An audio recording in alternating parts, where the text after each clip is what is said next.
about some of my favorite things in life.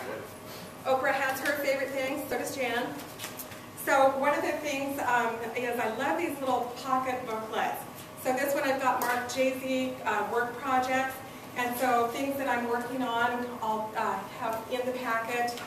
And then I have one that I didn't bring today, which is my Monday through Friday. And it's what I've done is literally on each one of these pages I've written Monday, Tuesday, so that I've got something on my desk and I know I'm not going to be meeting with those people till Thursday. I stick it in Thursday's pocket and am able to keep things better organized that way. These have become my new best friend. I love these envelopes. They just have a bottom in them, and talking about your file folders and how many times have you dropped a file folder and your paperwork has gone every which way. These are absolutely wonderful. You slip your thing in there, it captures it, and it's a great way to carry things. I'll have pages going this way on if I'm going to go out and start showing houses. I'll put all the houses that we're going to go out and see for the day. And so it's just a better way to hang on to things. They have them in 1 inch and 2 inch. I found the 2 inches too big. I have a box of those that I'll go through in a longer period. But these ones, I go through a lot of these. I get them at Office Max. And then these are my new best friend. I absolutely love these. These are sticky note on the back. And so I will actually use these. I'll throw one on a folder, put the buyer's name on it that I'm going to be out with, and then they've got a little pull tab to just pull it off and throw it away when you're done. And I love these because then I'm recycling and able to keep using these folders over and over.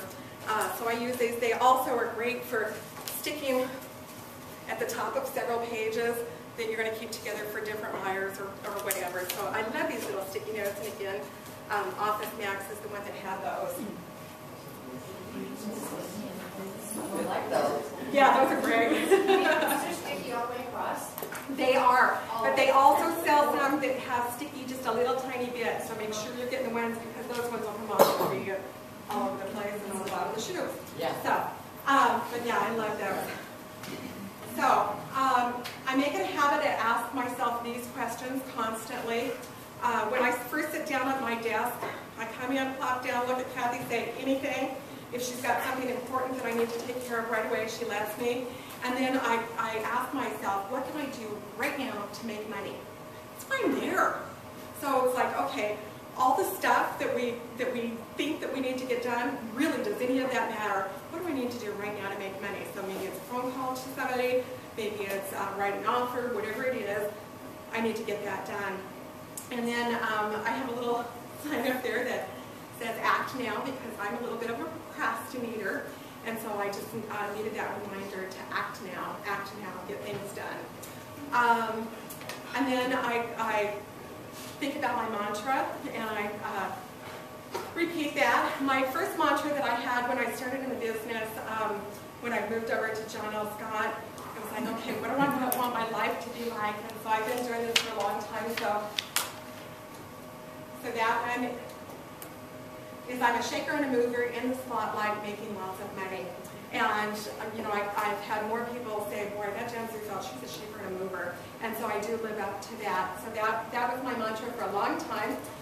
A couple of years ago, I needed to kind of change my shift, and I needed to say, I am focused, organized, and making lots of money. And so that keeps me more in line. And I've decided, my husband and I were talking last night, it's like it's time to change this, and instead it needs to say, I'm focused, organized, and saving lots of money. So that's going to be my change for this year. It's like, I really need to be saving big bucks. So, like your office, our office has been working on Tom Ferry's book, Live Your Life by Design. And so we found our group has really enjoyed the book and taken some good nuggets away from that. So in Living Your Life by Design, is what I'd like to do is talk for a second about what that looks like for me. My parents, who are the little couple down in the front there, the other short people, are my folks, and they raised me on the bucket list.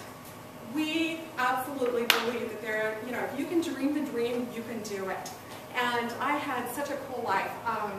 As I grew up, grew up in Colfax, California, which was 83 miles from Reno. So my parents weren't drinkers, but they loved entertainment. And so every time the show changed at Johnny Esquire Nugget, we went to the show. So Liberace, Buck Owens, Johnny Cash, Burl Ives, all these stars. And we went to beautiful prime room dinners, saw the show, and went back home. So my parents, they're pretty cool people. We had really, really a good life. So in thinking about living my life by design, what that looks like is I love to ride my bike.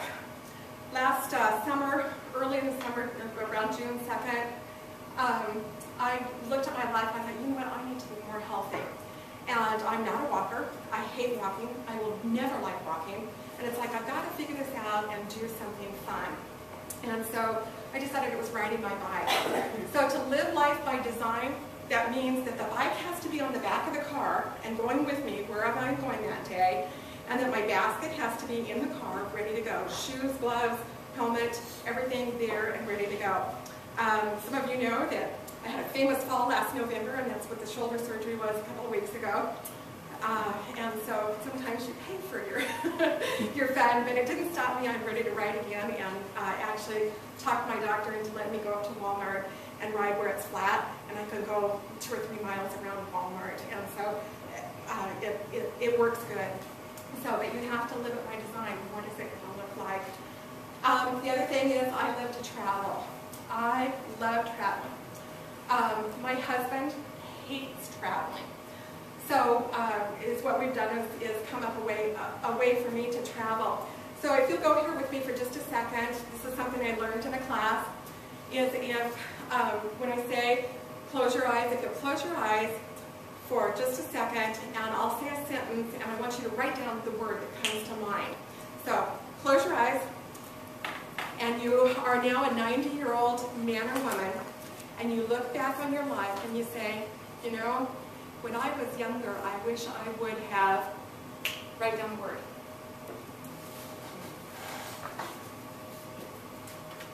Okay, so when I went to the class and that was presented to me, I wrote down travel.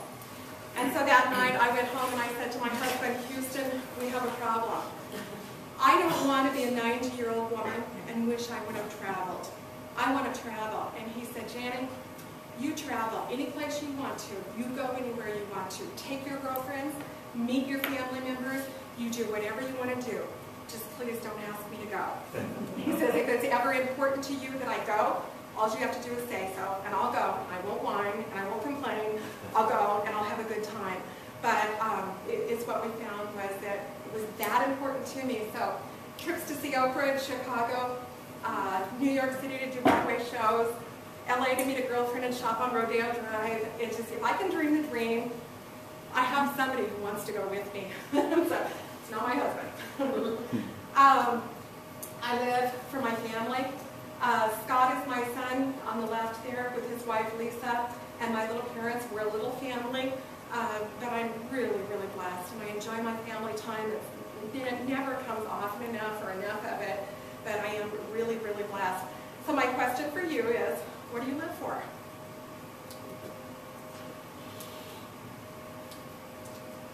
And then you need to design your life for it. One of the ways that I worked on that is to do another form.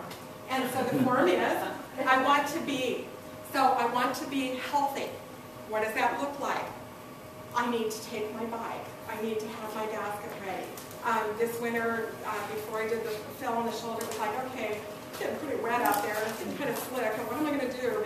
And so I packed the bag to go swim. And unfortunately, didn't make it there because of the surgeries, etc. But you know, you got to design your life for it. So that's the form. So either I want to at Sandra, and then Peninsula Subaru and I have a whole lot in common. We're closed Sundays for Family Day. Now, the Sundays may not work for all of you, and especially if you're newer agents. You're doing open houses, you've got commitments to your business. You need to build your business. But for myself, I realized that for over 14 years, I worked 7 days a week. And finally, at about 50-ish, I was diagnosed with thyroid cancer. And I realized at that time, as I went through that journey, that there's more to life than real estate. And so I make sure that I have a day off. And so when I say that take a day off, I really mean off. I mean so off, O-F-F, off. No computers, no emails, no phone calls, not from friends, not from family, not from clients. They all respect my down day. They don't call me and bother me. They let me have my day. I never leave my house. I take care of me on Sundays. Now then, that means that you have to give up some things. And so I had to decide what was it okay to give up. And one of the things, God thinks it's okay, but I decided that I didn't have to be at church every single Sunday. And so it's what my husband and I do. We call it Preacher Guy. We love Preacher Guy, and we tape him. He comes on at 5 o'clock in the morning. We have him on the DVR. And so later in the day, we sit down together and we watch Preacher Guy. And so you got to do what you got to do to be able to have a day off or whatever. So take whatever day it is that works for you. You have to be really organized to be able to have a day off. You have to have somebody who's willing to cover for you. Or you need to be able to tell your sellers that you're going to be taking Sundays off. And you need to be able to tell your buyers that you don't work Sundays. And they usually work around it. The only exception I have to this is if I'm in the middle of a transaction and we're not quite signed around, I will take an email for that or a phone call for that. I absolutely, that's the most important thing is to get them signed around or we won't have a good deal. And so that's the exception, but it's what I usually do is try to get the agents to hurry up, get this back to me because I want to take Sunday off. And other agents know it and they respect it. So one of the things that I do is that voicemail that I change daily. This is what my Sunday message looks like. Hi, this is Jan. Please press pound to bypass this message for a return phone call on Monday. I will be taking the day off to spend with my family. However, your call is very important to me. If you're a buyer calling for the first time, please call the floor agent at 360-297-7500. And if you're a buyer I'm already working with, then please leave a number where I can call you back on Monday. If you are an agent with an offer on one of my listings, please fax it to 360-297-5556. My seller and I will get back to you on Monday. If you're one of my sellers, thank you again for allowing me to have the day off. Everyone, please leave a message, and I'll get back to you on Monday. People, they hear it, they accept it. It's okay to have a day off. So pick your day. It doesn't have to be Sunday. Pick a day off. And so in closing, I just want to say that when I work really, really hard. And when I play really, really hard. And so I want to encourage you to work and play hard too. Thank you.